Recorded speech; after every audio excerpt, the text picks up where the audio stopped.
Now at 6 and streaming on crossroadstoday.com, Houston police are investigating the death of a woman whose remains were discovered inside an alligator. A man in Florida is accused of killing his own daughter. What detectives had to say this evening. Plus, we go over Tuesday's runoff elections for the Crossroads area. Another hot day today. Temperature is now in the upper 80s. Feels like 93 degrees on the outside. Rain beginning to subside now. Will it be back tomorrow? We'll find out in my full forecast. In Shiner and Hallettsville in a state tournament, Hallettsville was trying to punch their ticket to the state championship game this morning. I'll have that in sports. You're watching 25 News now at 6. Good evening and thank you for joining us. I'm Don Brubaker. And I'm Karina Garcia. For the first time in 2 decades, Laverne County is getting a new sheriff. Stephen Greenwell defeated incumbent Sheriff Micah Harmon in Tuesday's runoff election. Greenwell won with 66% of the vote. Harmon has been the Lavaca County Sheriff since 2004. Greenwell has more than 25 years of law enforcement experience and served in positions focused on combating drug trafficking, human trafficking, and other crimes. Greenwell told us Wednesday morning, quote, "I am honored to be able to serve the citizens of Lavaca County again. I eagerly look forward to this opportunity to provide the leadership and direction that will equip the Lavaca County Sheriff's Office to become the premier law enforcement agency in our great state of Texas and make Lavaca County safe again," unquote. Greenwell will be sworn in as Lavaca County Sheriff January 1st. So here is your viewer poll. The question is, are you satisfied with the results of the May 28th runoff? Yes or no? According to our results, it looks like 52% voted yes, and the remaining 48% stood at no. That's a close one. It's close, almost 50-50. Yeah. Thank you for voting. We're going to have an update on 25 News now at 10. Now, the closest runoff race in the Crossroads Tuesday night was in Calhoun County. Azealia Bonus won the Republican primary runoff for Calhoun County Tax Assessor Collector by just 5 votes. Bonus received 499 votes to 494 votes for Tracy Johnson. Bonus won despite getting 124 fewer votes than Johnson on Election Day. Uvalde County voters chose Sheriff's Deputy Ruben Nolasco as the Republican candidate for Uvalde County Sheriff in the November 3rd election. Nolasco won with 53% of the vote. The Texas Tribune reports Nolasco was named in the Justice Department's report detailing the botched police response to the Robb Elementary School shooting. Nolasco was highlighted for his inaction on May 24th, 2022, when hundreds of law enforcement officers waited for more than an hour to take down the school shooter. Hundreds of thousands of people in Texas are without power and could stay that way for days. This after fierce and deadly storms tore through the state Tuesday and over the holiday weekend. This is a multi-day event just to get the power back on. Not the news many Texans living in storm-battered counties want to hear as they face a long recovery from devastating property damage with temperatures rising. At one point Tuesday, over 1 million customers in that state were without electricity, according to poweroutage.us. Crews have been making progress, but hundreds of thousands of homes and businesses remain without service Wednesday. We're doing food distribution and cooling shelters, but it's really tough on those people who have been without power. Texas was among the hardest hit states in a wave of deadly storms that moved through the central and southern U.S. over Memorial Day weekend. More punishing storms Tuesday blew in on wind gusts that neared 80 miles an hour. And all of a sudden, like, boom, everything just fell down. We just heard ruckus everywhere around us, so, we rushed in the bathroom. These residents survived but are out of a home. Their apartments declared uninhabitable by local authorities. Closer to Houston, a 16-year-old worker was killed when a severe thunderstorm toppled a home under construction in Magnolia, confirmed the fire department there. There's a possibility of more storms in the next couple of days, and so we may see more damage that'll have to be fixed. Forecasters are tracking more severe storms for the central U.S. Thursday, from Texas north through the Dakotas. I'm Laura Aguirre reporting. The weather is also spelling misery for hundreds of air travelers. Around 600 flights in and out of the Dallas-Fort Worth International Airport and the Dallas Love Field Airport now canceled or delayed today. But here in our area, we seem that we were kind of lucky, but we are stuck with this heat. Trey, what's the latest? It's going to stay for the time being. Also, thunderstorm chances are beginning to pretty much stay the same for the next couple of days down the road. Currently on the outside now, remember at 5 o'clock we had the big thunderstorm there in southern parts of Victoria along Highway 87 near Guadalupe. That's pretty much has gone away now and kind of evaporated in the, now that we're losing the daytime heat. More storms again tomorrow, yes, it could be, and on Friday, we have a possible alert day with more storms anticipated then. Some of those could be on the severe side. We'll take a look at the possibilities on that later on in my full forecast. Back to you guys. Trey, thank you. Houston police are investigating the death of a woman whose remains were found in the jaws of an alligator. The woman was reported missing overnight Monday, and her cause of death is yet to be determined. This happened just south of Houston, right outside Galveston. Police have euthanized the alligator, and while fatal alligator attacks are rare in Texas, the last one happened in 2015 when a man was killed while swimming in a bayou. A father is facing a first-degree murder charge for killing his 2-year-old child in Pembroke Pines home. Detectives say 33-year-old Geronimo Duran attacked his own daughter while he was alone with her in the home Tuesday morning. They described the scene as brutal. A knife was used to cut her neck, but beyond that, they say her injuries were extensive. Police say Duran shared custody of the little girl and lives at the home with his grandmother. Investigators say the grandmother walked in the front door Tuesday morning, saw what was happening, and called police. So based on the information we have so far, when she arrived at the residence, she saw the suspect on top of the 2-year-old child and noticed that the child did not appear to be breathing, at which time she called for 911. Court documents show last June the child's mother tried to get full custody of the girl, writing Duran suffers from mental illness, including paranoia and anger issues, and has been detained 5 times for mental health issues. It went on to say his behavior is erratic, aggressive, violent, and dangerous to the mother and the minor child. He was still granted shared custody in March. Duran remains in jail. Israeli troops are pressing into Rafah following Sunday's airstrike that is believed to have killed dozens of people at a refugee camp. Now, the White House says it is not changing its policy regarding its support for Israel, adding context as to what would signal a change. Today, with all eyes on Rafah, the view from southern Israel looks like this. Thick, black smoke billows over Gaza. More than 1 million civilians have fled the area, according to a UN aid group, as the IDF's operation presses on. Israeli tanks have reached the heart of Rafah for the first time in its continued onslaught to eliminate Hamas. The IDF says it killed 2 senior Hamas officials during Sunday's airstrike. Gaza's health ministry, run by Hamas, says the airstrike also killed 50 Palestinian civilians and injured more than 200 others. I think we also see that even limited, focused, targeted attacks can have terrible, horrific, unintended consequences. Israeli officials say the airstrike led to an explosion that started a fire that quickly spread through a camp where refugees took shelter. They know that this is an area for civilians and they should never attack that area.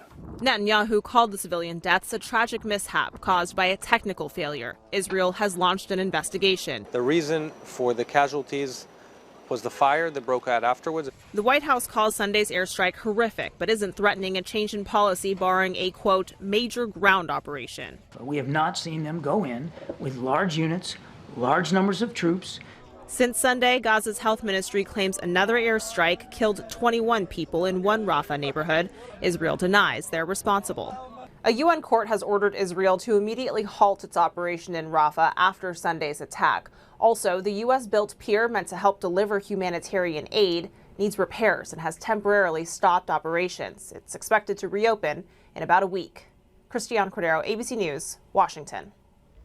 Remember to subscribe to our YouTube channel, Crossroads Today. Hit the like button and click the notification bell. Then you can see Crossroads Today on YouTube. There you go. Stay with us. Katrina Pearson, a former spokesperson for Donald Trump, wins her runoff race in Dallas. That's coming up on 25 News Now at 6. Also ahead, we go over one family's storm survival story, how their cellar saved their lives.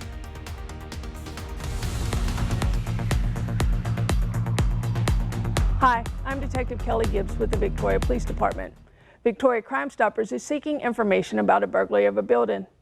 On April 2, 2024, a burglary was reported to have occurred in the early morning hours at the 3600 block of North Laurent. Surveillance video from the location showed that the burglaries occurred at 1:16 a.m., 4:41 a.m., and 5:30 a.m. The three offenders were all working together and appeared to all be male. One offender was wearing a crow or Dr. Plague type mask. Another offender was wearing a t-shirt that is believed to have said blackout on the back. The three offenders took $1,000 worth of property from the location.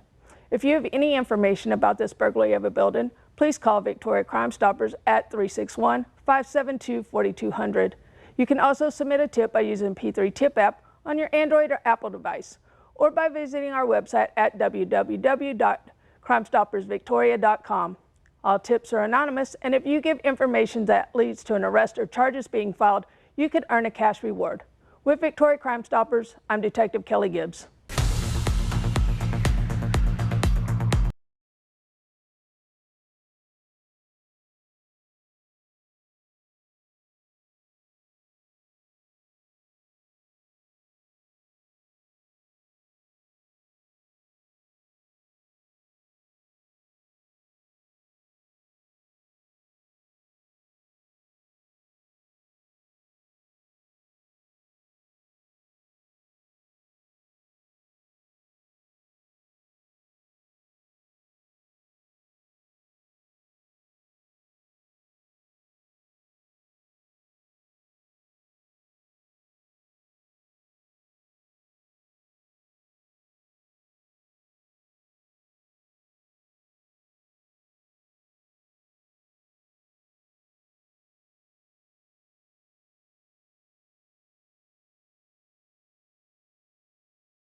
Texas Republicans picked a nominee to take on embattled Democrat Congressman Henry Cuellar. Tuesday, retired Navy officer Jay Furman defeated his challenger, Lazaro Garza Jr., in a runoff election for Texas' 28th congressional district. Federal authorities indicted Cuellar and his wife Imelda, accusing them of taking nearly $600,000 in bribes from a Mexican bank and an oil company owned by the government of Azerbaijan. They have denied the allegations. Former Trump spokesperson Karina Pearson won the primary Republican runoff for a Texas state House seat. Pearson beat incumbent state representative Justin Holen in the Dallas area 33rd district. With no Democrat on the ballot, she is almost certain to win the general election in November. Pearson was a highly visible Trump spokesperson during Trump's first campaign. A family in south central Kansas is doing major cleanup after a tornado touched down on their property over the weekend. The right kind of shelter may have actually saved their lives.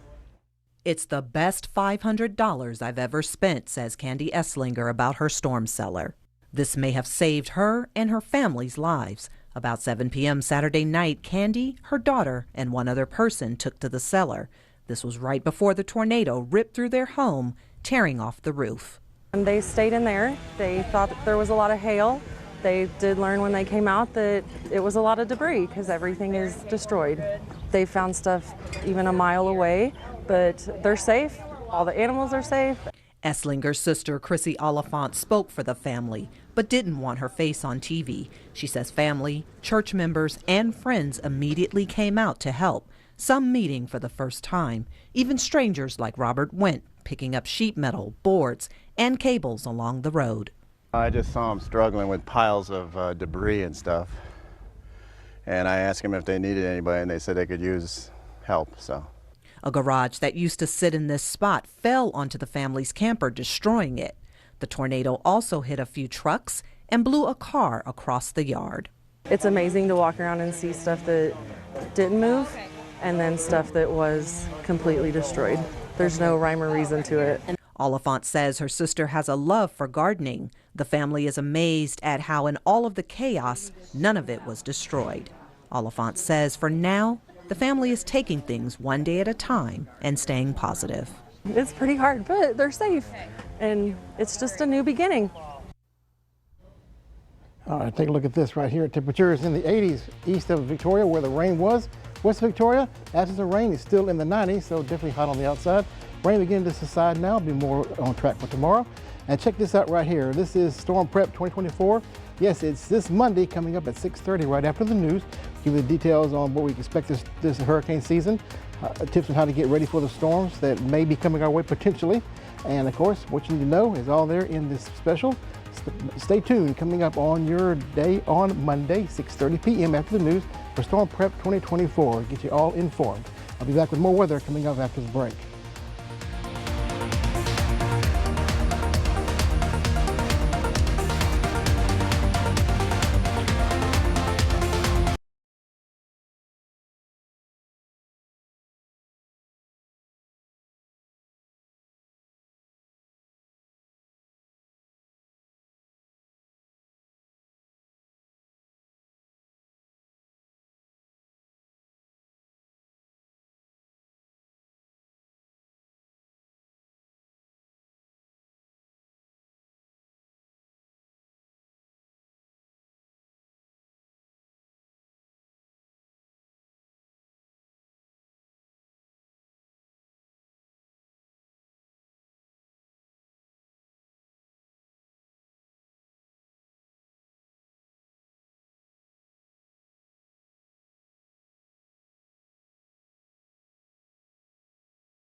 And good evening, Trey Mining here, and hope it's been a good day for you today.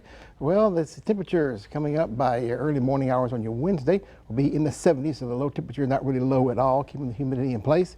Storms we had earlier south of Victoria County have now faded away and have been evaporated by the loss of daytime heat, but they'll be back tomorrow, hit and miss. Better chances coming up on Friday as the main system begins to move on through, and run this temperature model throughout your day on your Wednesday. Of course, heating up above 90 by noontime, of course, and mid-upper 90s likely in our western parts of the Crossroads area, and a little bit cooler along the immediate coast. And depending on where thunderstorms will be able to pop out, be a little bit cooler under those, of course, and they'll take you through the rest of the evening into your overnight and your day on Wednesday. Pretty much the same goes for your Thursday as well.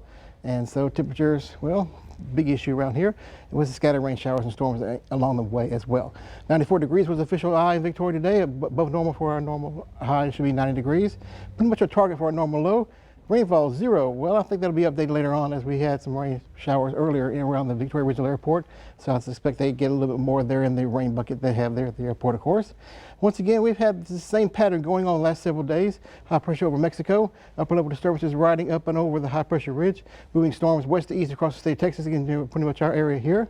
And beginning to see a break a little bit here in the last few frames, but some redevelopment out in the western parts of the state of Texas.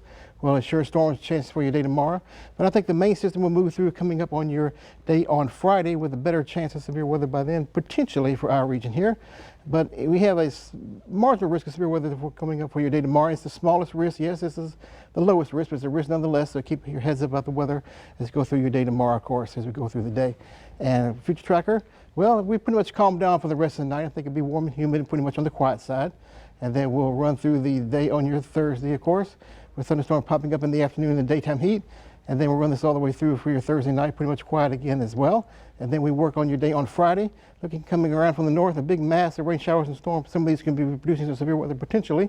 So that's why we're having an alert day on this day and increasing the rain chances on your day on Friday 50%. It'll begin to move on through, quieting down a little bit after that. Maybe some lingering rain showers on your Saturday, but it looks like Friday will be the main event. So keep your heads up about the weather, and we'll keep you informed if anything does happen to come our way. Port Lavaca coming up for the rest of the night, pretty much in the 70s again for your day tomorrow. Temperatures well into the 90s for the daytime high, with scattered rain showers and storms likely, otherwise partly cloudy skies. Keeping it warm and humid as usual. Cuero, temperatures in the 90s again for the daytime high, with heat index values approaching 110 in some parts of the Crossroads region, especially west of Victoria and Cuero area. And Victoria, speaking of that, we're seeing cloudy to partly cloudy skies throughout the day for your day tomorrow. Could be a scattered rain shower storm in the forecast. A small chance, but a chance nonetheless. Temperatures in the 90s for the daytime high. And extended forecast for us here, 30% chance for your day tomorrow, 50% chance for your Friday as the main system moves on through. Put a possible alert day for that day because it could be a little bit better chance of severe weather. And beginning to subside on Saturday. Sunday looks pretty good for the rest of the week time frame next week. High temperatures in the 90s, still warm and humid. Not escaping that anytime soon. Lows in the 70s. So make it a great evening and be careful out there and check it out. This is the QR code. What you need to do is get your smartphone, scan the code. You see right there, they'll take you to a web page. You can download our app. News, weather, and sports at your fingertips. Very easy, convenient, free of charge to be connected with us. Karina? Thank you, Trey. And now here's Zach Brown with your sports. Shiner is aiming for the top spot in Class 2A softball. I'll have that coming up in sports.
Out in Austin this morning, the Hallettsville ladies trying to punch their ticket to a state championship game for the second time in 3 years. But the Brahmas, well, they fell behind pretty early on in this one. Grandview nearly hits one out, but it is a 2 RBI double for the Lady Zebras, who scored 9 unanswered in the ball game. Hallettsville did show a lot of fight, scratching across their first run in the 6th, and then they had a small rally trying to slowly chip away with another RBI single just a few batters later, but the rally falls short Grandview goes on to get the win. Final score 11-2. Hallettsville's incredible season does come to a close. Congrats to Hallettsville on even making it to the state tournament. That's pretty tough to do. Now, the last remaining softball team in our area, Shiner, whose state championship game is about 30 minutes away. This after a thrilling finish as they walked off into the state title game off the bat of Peyton Vincic to score Brinley Ramirez. That game, like I said, about a half hour from now. Shiner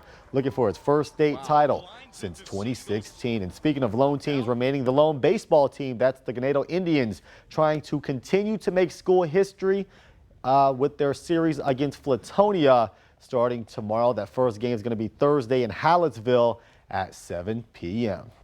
In more baseball news, Victoria West with some all-district honors in baseball. Senior pitcher Dominic Martinez, first-team selection as a pitcher. Peyton Brannon, first-team third baseman. And Jay Guerrero as a first-team outfielder. And star pitcher Aiden De Leon is your newcomer of the year. In the second-team selections, we have Blaine Carver in the outfield, and they had more infielders selected. We have first baseman T.K. Rollins and shortstop Bo Woods, who make the cut. Philip Munoz is in as a pitcher.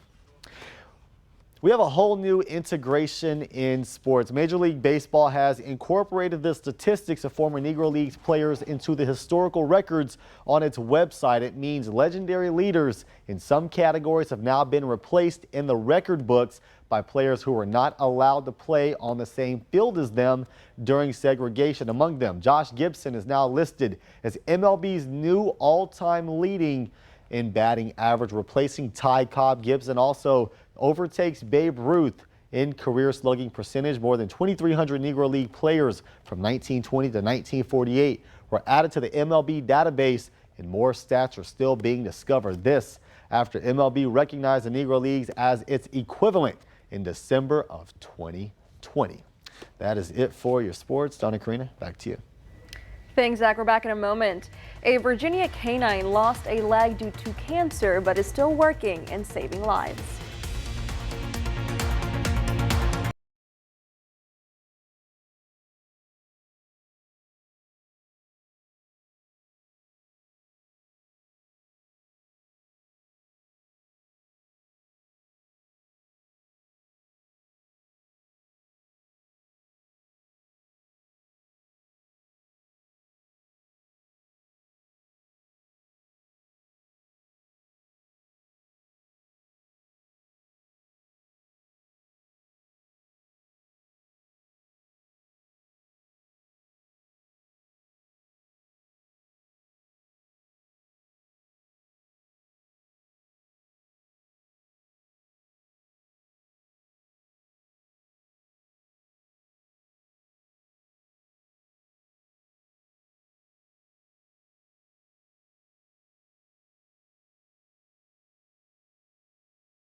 Finally tonight, he's one of the most popular members of a Virginia sheriff's office. Boone is a 1-year-old bloodhound canine. A few months ago, Boone was found to have cancer. Vets removed the cancer, which also led to the amputation of Boone's leg. He was set to retire, but after getting the all clear, Boone was back doing the impossible. A few weeks after being cleared, he found a missing child. And within the next 9 days, Boone would find 2 more missing children. I'm telling you, that is a wonderful story. Nice. They should make a movie out of that, a TV Exactly. show or something like that. I have a tear in my eye right now. I'm telling you. Anki, do we have tissues? Is that okay? Oh, thank you. Thank you so You're much. welcome. I appreciate it. You're welcome. I thought it would draw some emotion from viewers. Yeah, it was emotional. Sure really does, nice, sure yeah. does. Now, do we get emotional over the weather the next couple of days? Well, you could be if you don't like heat and humidity. Is definitely going to be something to be emotional about. But rain chance is still in the forecast tomorrow, 30%, 50% Friday. Possible alert day on that day, so keep heads up about the weather. And beginning to subside in the rain chances, but the heat still continues into next week with highs in the 90s, lows in the 70s. Thank you, Trey, and thanks for joining us. We hope to see you back here tonight for 25 News Now at 10.